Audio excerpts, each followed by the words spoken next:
Thank you, Michael. Thank you, Michelle, for giving us this chance to speak. My name is Victor Ochieng, and this is my running queen, Krista Ochieng, and we serve as the European World Sector Administrators. The charge we've been given today is faith for health and fitness. Let me just help you and start with the elephant in the room. Because some of you might be thinking this. Why is the skinniest guy in the room talking to us about health and fitness? Then this charge is for you. You see, I might not be as Frank Jimmy Lane,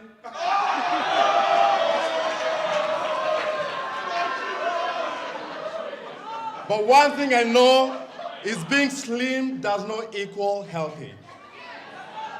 Let's face it, we live in a culture that's so obsessed with weight as the only measure of health, but doesn't always remember the outward appearances of health can only be skin deep. If someone is overweight, it's obvious to them, and they can do something about it. However, if someone appears to have a healthy BMI like me, but with poor health habits, you can develop significant health problems, and which can be overlooked easily. And biblically speaking, what brings health and nourishment to your body is not your BMI, but your SMI, your spiritual mass index. And it says clearly in Proverbs 3:8, it says clearly that do not be wise in your own eyes, fear the Lord and shun evil. This will bring health to your body and nourishment to your bones. So what is it saying? We need to shun evil. Forgiving, letting go of bitterness, letting go of contempt, getting advice is actually good for your physical health. Otherwise, it's well documented that your bodies keep scores of things that are undealt with and can actually create complications. You know, it takes faith to live the life of full as a disciple. As you actually see what Paul preaches in 2 Corinthians 11 about his sufferings. Amen? And it says in verse 28, besides everything else, I face the daily pressure of my concern for all the churches. So as disciples, we face pressures of all sorts, be it persecution, be it the choices you actually make as disciples. But if you don't deal with this pressure in a spiritual and healthy way, our bodies will explode. Wow. A few years ago, I was on my way out of the house going to work. I went to the sink to get a drink of water. As I drank it, it just came straight out of my mouth. And I was thinking, maybe this is something to do with gravity. And then I did it again, and the same thing happened. And then I tried to call Krista, and actually I couldn't say anything at all. When Krista came, and she looked at me, she gave the same look the disciples gave Jesus when he was walking on water. She actually thought I was a ghost, because half my face was actually becoming paralyzed. She told me to go to the hospital because she thought I was actually having a stroke.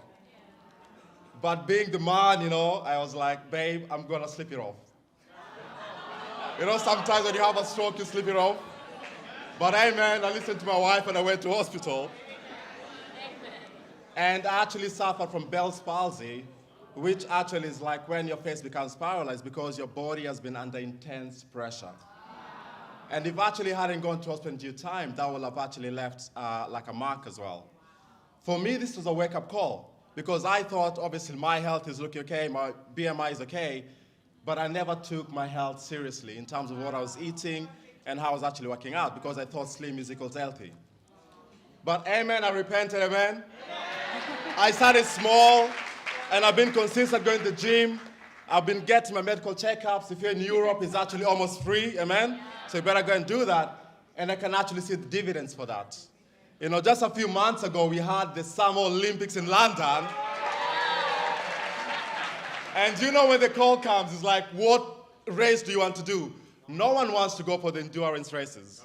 Everyone is like talking about the sack races, the egg and spoon race and stuff like that.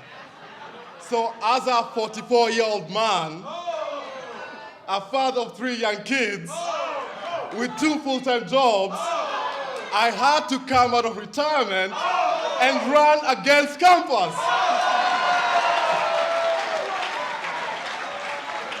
And guess what? I actually beat campus.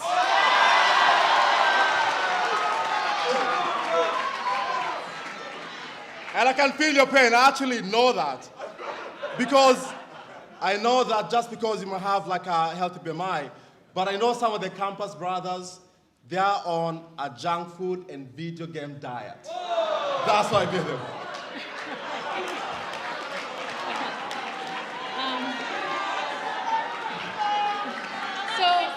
For me, I mean, I don't like video games, but my health and fitness journey really coincides with the birth of our 3 children. We had 3 children, we still have them in 4 years. And this completely wrecked me. It wrecked me emotionally, I was wrecked physically, wrecked spiritually, but it was also the thing that has given me the faith for my health and fitness. After the birth of our 2nd child, I started developing symptoms synonymous with an autoimmune disease. I had a lot of physical symptoms, and it showed up in my blood results as well that something wasn't quite right. And for me, I thought, I'm too young for this. And I prayed a lot, and I just got resolved and resolute that I'm going to do something about it, and I need to turn this around. And I, started reading a lot of evidence-based information on health and nutrition. I really believe we need to be Bereans in our life, not just of the Bible, but we need to be Bereans of our health and other areas. And it was through prayer and reading this information where things really started to shift for me. And then after the birth of our 3rd child on January 13th, 2021, I made a vow to God and I made a promise to myself that I would give myself a year to recover from 3 kids in 4 years and everything that came with that. And then I would find some sort of physical activity that I could be committed to because I just needed some time to get my faith there. And in that year, I started working with a nutritionist that specialized in women postpartum, and she taught me a lot about how to use food to nourish and heal your body.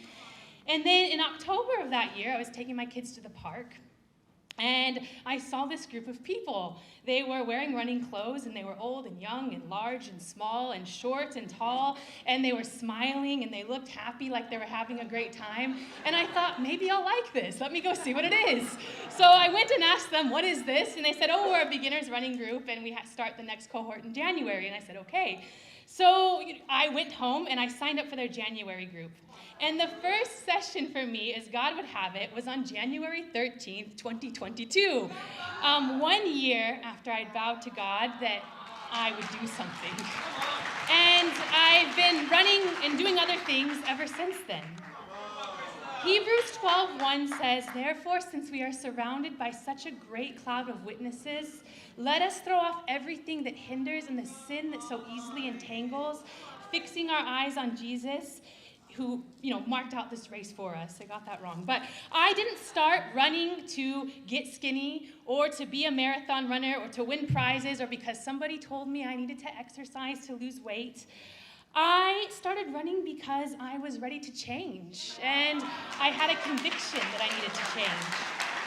I started running because the Bible tells me, and it tells you, that I can do all things through Christ who strengthens me.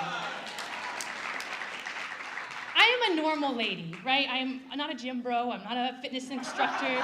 I'm not a health coach. I'm a full-time mom. I run a small cake business from our home. I support my husband as he works and he does the finances for our sector.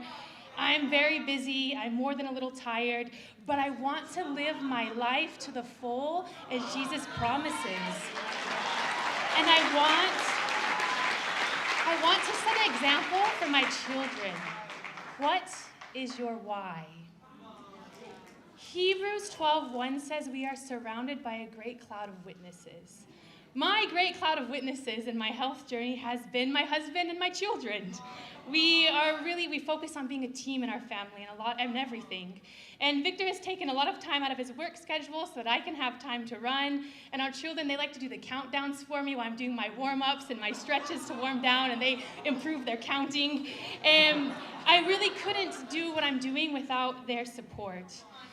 Find your great cloud of witnesses in your health journey.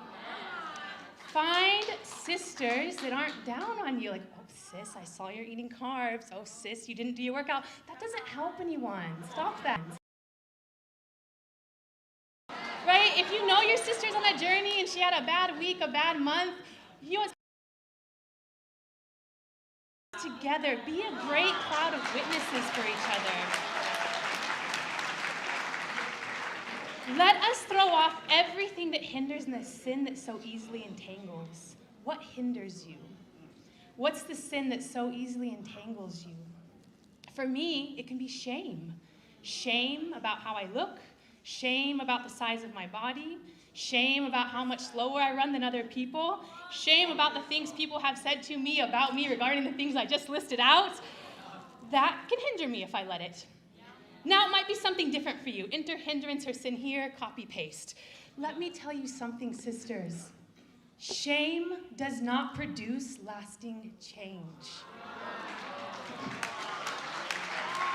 Point 1, stop shaming yourself. Point 2, stop shaming each other. It doesn't help. Just stop.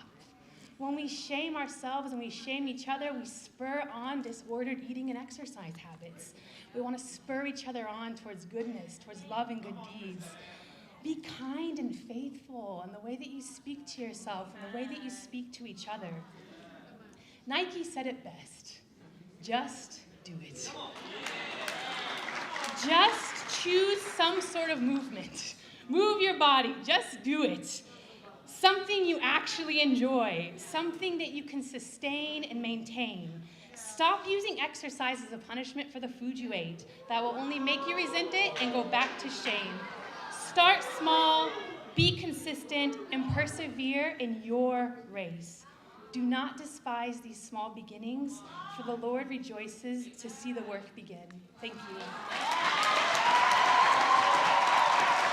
Amen. Just remember, start small, stay consistent, and watch your faith grow for your health and fitness. And to God be the glory. Please calm down the way you were with David. We need you now before our strength